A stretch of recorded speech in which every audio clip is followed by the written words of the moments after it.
नमस्कार प्रिय विद्यार्थियों, आज बीकॉम पार्ट थर्ड ईयर के विद्यार्थियों के लिए ईएफएम पेपर प्रथम में ग्रामीण विकास एवं सहकारिता के अंतर्गत यूनिट संख्या 5 का अध्ययन कर रहे हैं, जो चैप्टर है औद्योगिक सहकारी समितियां, जिसमें जो आज का टॉपिक है कि औद्योगिक सहकारी समितियों के विकास की समस्याएं कौन कौन सी हैं तथा औद्योगिक सहकारिता के सुधार हेतु सुझाव कौन कौन से हैं, इनके बारे में हम संक्षेप में चर्चा करेंगे।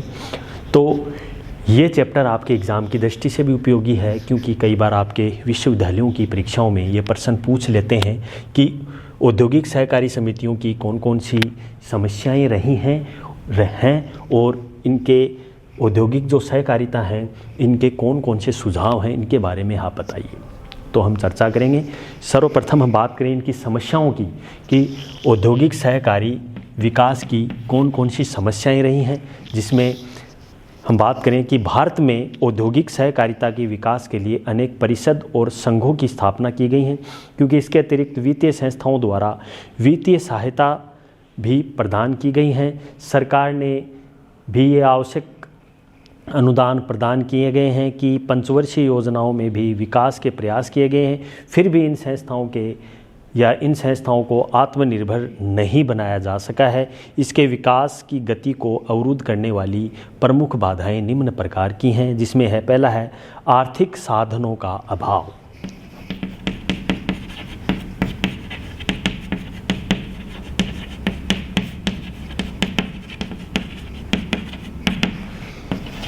आर्थिक साधनों का अभाव, लैक ऑफ फाइनेंशियल रिसोर्सेज में औद्योगिक समितियों की यह सबसे बड़ी बाधा वित्तीय साधनों के अभाव की है, क्योंकि पंचवर्षीय योजनाओं के केंद्रीय व शीर्ष सहकारी बैंकों के वित्तीय सहायता प्रदान करने की व्यवस्था भी की गई है, क्योंकि इन समितियों के पास वित्त भी पर्याप्त मात्रा में नहीं है, क्योंकि वित्तीय साधनों की कमी के कारण केंद्रीय सहकारी बैंक और इन समितियों को वित्त प्रदान करने के लिए सफल नहीं हो सकी हैं। तो वित्तीय साधनों के अभाव में भी ये अहम रही हैं। अगला है निरीक्षण व अकेक्षण का अभाव। अकेक्षण का अभाव, निरीक्षण और अकेक्षण का अभाव है, क्योंकि इन संस्थाओं की ऑडिट नहीं होने से भी ये समस्याएं उत्पन्न रही हैं। तो औद्योगिक संस्थाओं की ये भी बड़ी बाधा है, क्योंकि 2 या 3 वर्ष में जो ऑडिटिंग का जो है कार्य वो नहीं हो पाने से भी ये समस्याएं रही हैं। अगला है उचित विपणन व्यवस्था का अभाव। उचित विपणन व्यवस्था का अभाव। उचित विपणन व्यवस्था का अभाव में लैक ऑफ प्रॉपर मार्केटिंग में विनिर्मित माल के विपणन की समस्या इन समितियों की प्रमुख समस्या रही है, क्योंकि कभी कभी मांग के अभाव में समितियों के पास निर्मित माल बहुत बड़ी मात्रा में इकट्ठा हो जाता है। तो ये भी एक बड़ी समस्या है, क्योंकि उचित विपणन की व्यवस्था नहीं होने से भी ये सही क्रियान्वित नहीं हो पाती हैं। ये भी एक समस्याओं का रूप है। अगला है कच्चे माल प्राप्त करने में कठिनाई। कच्चे माल प्राप्त करने में कठिनाई। कच्चे माल प्राप्त करने में भी एक कठिनाई है, ये भी एक समस्या है, क्योंकि कच्चे माल प्राप्त करने के लिए अधिकांश औद्योगिक सहकारी समितियां प्राप्त मात्रा में उचित किस्म कच्चा माल उचित मूल्य पर नहीं मिल पाया, क्योंकि इसका कारण यह है कि उसके सदस्य निर्धन होते हैं और उसके दूसरे समिति के वित्तीय साधन सीमित होते हैं। तो इसकी समितियों के माध्यम से कच्चा माल क्रय करने के लिए सक्षम नहीं होने से भी ये समस्या सामने रही है। अगला है दोहरा नियंत्रण।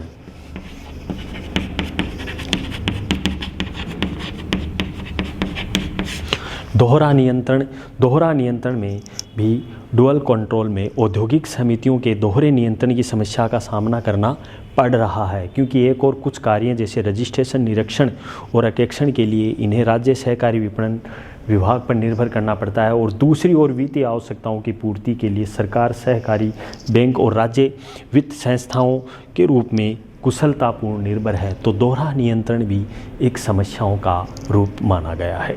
अगला है अधिपार ऋणों की वृद्धि।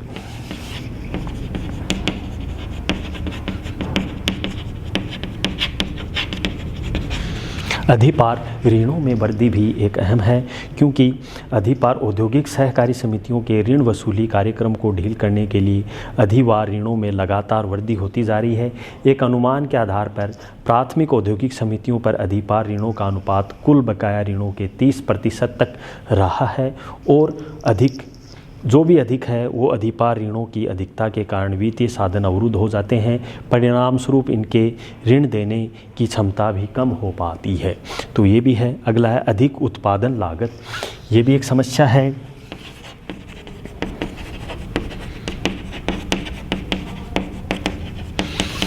अधिक उत्पादन लागत भी एक वित्तीय सहकारी समिति, क्योंकि किसी भी वस्तु की लागत अगर अधिक आती है तो ये भी एक समस्या है, क्योंकि अधिक उत्पादन लागत आने से औद्योगिक समितियों के पास तकनीकी ज्ञान और वित्तीय साधनों का अभाव रहता है। इससे औद्योगिक पैमाना भी छोटा है। वित्त के अभाव में कई तकनीक अपनाने में असफल रही है। तो इसके अतिरिक्त भी कच्चे माल की सामग्री खरीद पर ऊंचे मूल्य पर की जाती है। परिणाम स्वरूप उत्पादन लागत ऊंचा होते हैं। इससे औद्योगिक घराने की प्रतिस्पर्धा में नहीं टिक पाती है। छोटे पैमाने या उत्पादन होने से उत्पादन की मितव्यताएं प्राप्त नहीं हो पाती हैं। अगला है प्रशिक्षित कर्मचारियों का अभाव।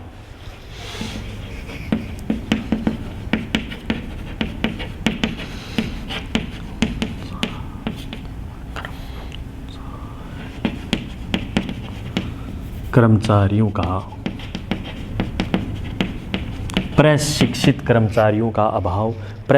कर्मचारियों का अभाव भी है, क्योंकि हमारे देश में औद्योगिक समितियों का योग्य एवं प्रशिक्षित अधिकारियों को कर्मचारियों का अभाव हो रहा है। निजी उद्योगों की प्रतिस्पर्धा टिकने के लिए उच्च प्रबंधकीय योग्यता होना आवश्यक है, तभी से कम लागत पर श्रेष्ठ किस्म में तैयार कर सकेंगी। प्रशिक्षित कर्मचारियों के अभाव में भी परंपरागत उत्पादन विधियों को प्रयोग करती है। इसके निर्णय में विलंब होता है, जिससे उत्पादन लागत प्रभावित हो पाते हैं।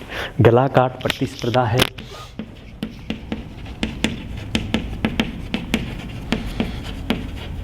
गला काट प्रतिस्पर्धा भी इसके समस्या है, क्योंकि बड़े उद्योगों या प्रतिस्पर्धा की समितियां दुर्लभ होने से टिक नहीं पाने में असमर्थ रही हैं।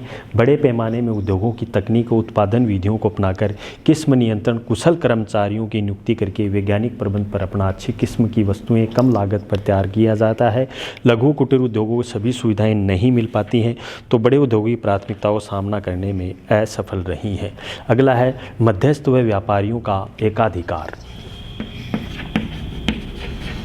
मध्यस्थ व व्यापारियों का एकाधिकार। मध्यस्थ एवं व्यापारियों का एकाधिकार, इसमें भारत में भी कुछ उद्योगों पर व्यापारियों मध्यस्थों का एकाधिकार जमा रखा है। वे अपनी मजबूती स्थिति के कारण श्रमिकों का शोषण करते हैं। हस्तकला उद्योग की बहुत इकाइयाँ आज भी सहकारी समितियों के अधिकार क्षेत्र में बाहर हैं। इन समितियों के सदस्यों की साख सुविधाओं को लाभ उठा पाते हैं, लेकिन उत्पादकता और सहकारिता के स्थान पर व्यक्तिगत रूप से करते हैं, जो कि बुनकर व्यापारियों के रूप में भी है। एक अनार्थिक समितियाँ।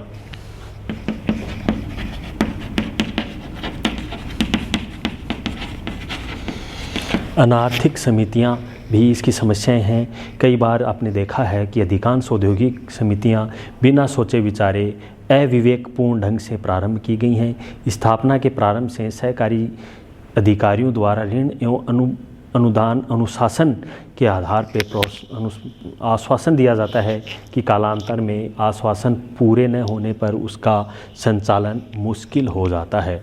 तो ये भी है। एक सदस्यों की समिति के प्रति वफादारी का भी अभाव है, और भी है अच्छे नेतृत्व की कमी है, और तकनीकी ज्ञान का अभाव है। कर्मचारियों में किस्म नियंत्रण में कठिनाई है। इस प्रकार उपयुक्त बाधाओं के कारण औद्योगिक समितियां जोखिम भरी या फिर प्रगति नहीं कर पाई हैं। इन समितियों कठिनाइयों को दूर करने के लिए हमें लक्ष्यों की पूर्ति नहीं कर पाई हैं।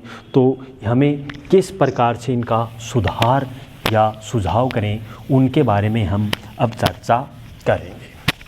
इनसे ठीक विपरीत सुझाव हो जाएंगे, जिसमें पहला है औद्योगिकरण समितियों या औद्योगिक सहकारिता का पुनर्गठन एवं एकीकरण।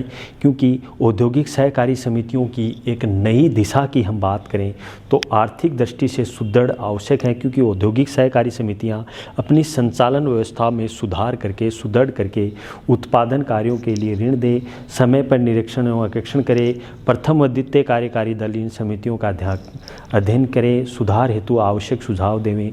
उन सुझावों को हम इस प्रकार से क्रियान्वित करते हैं, जिसमें प्रथम है औद्योगिक सहकारिताओं का पुनर्गठन एवं एकीकरण।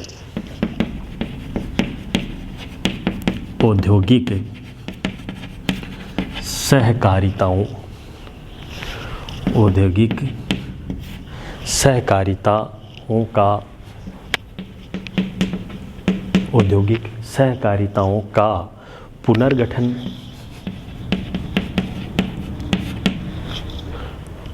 व एकीकरण। औद्योगिक सहकारिताओं का पुनर्गठन और एकीकरण में अधिकांश औद्योगिक सहकारिता कमज़ोर व अनार्थिक है। ऐसी दुर्लभ व अनार्थिक क्रियाएं, इसका सुधार किसी भी स्तर पर संभव नहीं है। समापन पर इस प्रकार से हैं। वित्त की समुचित व्यवस्था करें।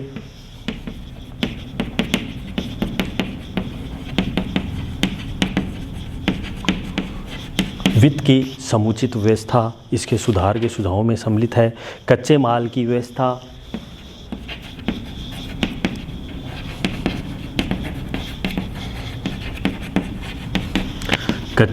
व्यवस्था, सही तरीके से करें। अगला है विपणन संबंधी सुविधाएं, मार्केट से संबंधी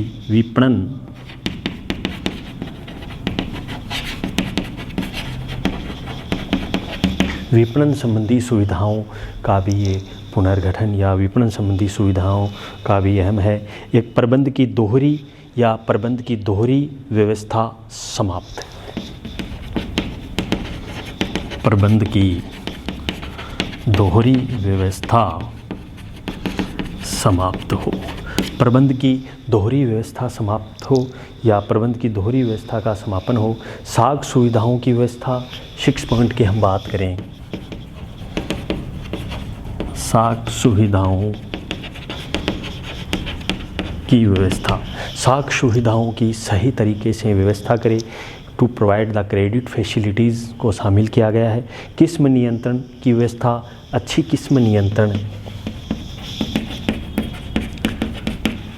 नियंत्रण भी सुझावों में शामिल है। अच्छा प्रोडक्ट अच्छा दे, जिससे अच्छा बड़े उद्योगों के साथ तालमेल, जो बड़े उद्योग हैं उनके साथ क्या करें, तालमेल। बड़े उद्योगों के साथ तालमेल, बड़े उद्योगों के साथ तालमेल। और भी है प्रशिक्षण एवं विवेकीकरण, ट्रेनिंग ऑफ रिलेशंस और मेलों प्रदर्शनियों का आयोजन किया जाए। और राज्य के साथ सहयोग करे, सहकारी संस्थाओं की स्थापना हो और शोषण व अनुसंधान का गठन हो। शोषण का नाम आ गया, शोध एवं अनुसंधान। शोध एवं अनुसंधान, रिसर्च अनुसंधानों की क्या हो, व्यवस्था हो। अंकेक्षण व निरीक्षण की व्यवस्था हो। निम्न विभिन्न प्रकार के ऑडिटिंग सही तरीके से हो और सहकारी शिक्षा हो। तो ये ही इस प्रकार से हम आज के इस वीडियो में हमने चर्चा की कि औद्योगिक सहकारी समितियों की कौन कौन सी ऐसी समस्या रही और इसके सुधार हेतु सुझाव कौन से हैं, क्योंकि ये आपके एग्ज़ाम की दृष्टि से भी उपयोगी है। तो हमने आज के इस वीडियो में हमने चर्चा की कि औद्योगिक विकास की जो भी समस्याएं हैं उनसे ठीक विपरीत सुझाव अपनी हो जाएंगे, क्योंकि ये समस्याएं हैं तो इन समस्याओं का हमें क्या करना है, समाधान करना है। तो हम अगले चैप्टर में हम पढ़ेंगे कि राज्य व सहकारिता क्या है, या राज्य सहायता किसे कहते हैं, या राज्य सहकारिता सहायता के विभिन्न रूप कौन से हैं, जिसमें हम वैधानिक व्यवस्था, अन्य अधिनियमों का संरक्षण, समितियों की स्थापना, वित्तीय सहायता, राज्य के साथ साझेदारी, समितियों को ऋण, सरकारी अनुदान व सहायता, सरकार द्वारा गारंटी और जोखिम कोषों का योगदान, कर संबंधी रियायतें, सहकारी विभाग की स्थापना व संचालन, तकनीकी सहायता और शिक्षा प्रशिक्षण, नैतिक समर्थन, सरकारी कर्मचारियों की सेवाएं, आर्थिक सुदृढ़ता आदि को शामिल किया गया है, जिसमें हम राज्यों की सहकारिता विभागों के बारे में चर्चा करेंगे और सहकारी विभाग के कौन कौन से कार्य हैं उनके बारे में हम चर्चा करेंगे। राज्य सहायता के पक्ष के तरह कौन से हैं और विपक्ष के तरह कौन से हैं। अगले वीडियो मिलेंगे, तब तक के लिए थैंक यू वेरी मच।